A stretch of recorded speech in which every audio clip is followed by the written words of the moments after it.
и по организацията, и по логистиката.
Честито първо за тази победа. Струваше мисля, че искаше да изиграеш петта рунда, но така или иначе не се случи. Какво всъщност се случи, че получи тази контузия, Ранчев? Ами, значи не съм тръгнал с желанието да довършим на срещата. Почнахме 5 рунда да играем, полека-лека дигнахме темпото.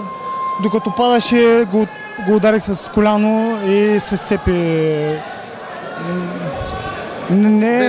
Да, веждата се сцепи и доктора спря среща. Колко време се готви за този профи матч? Ами месец и половина някъде. За Христомир Ранчев какво може да се каже? Добър боец? Ами да, много добър боец е. То се видя, почнахме успорвано, късмета беше на моя страна. На 30 години си от тук нататък сериозно мислиш и за бойни изяви на бойното поле?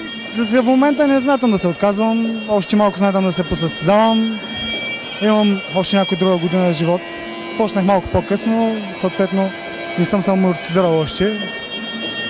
Смятаме да вървим нагоре.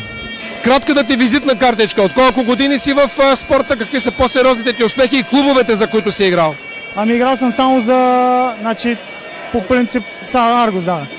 Преди това се казваше по друг начин, с лека почивка преди това, в смисъл по средата имаше година и половина прекъсване. Тогава бяхме в СОТ Варна Спорт по него време и после пак минахме към Аргос. 2008 година станах световен шампион, европейски станах 2007, мисля, че беше. И общо взето балкански съм шампион, многократен републикански, 6 или 7 пъти. Един такъв въпрос. Мислиш ли да се отдадеш само на професионалния Муай Тай? Няма, значи всеки един боец, за да се изгради, му трябват повече срещи. Значи с една среща годишно или с две срещни годишно не можеш да се поддържаш формата, така че на републиканското се падат 3, 4, 5 срещи, трябва да се струпа опит. Благодаря ти. Честито за тази титла, която спечели. Благодаря.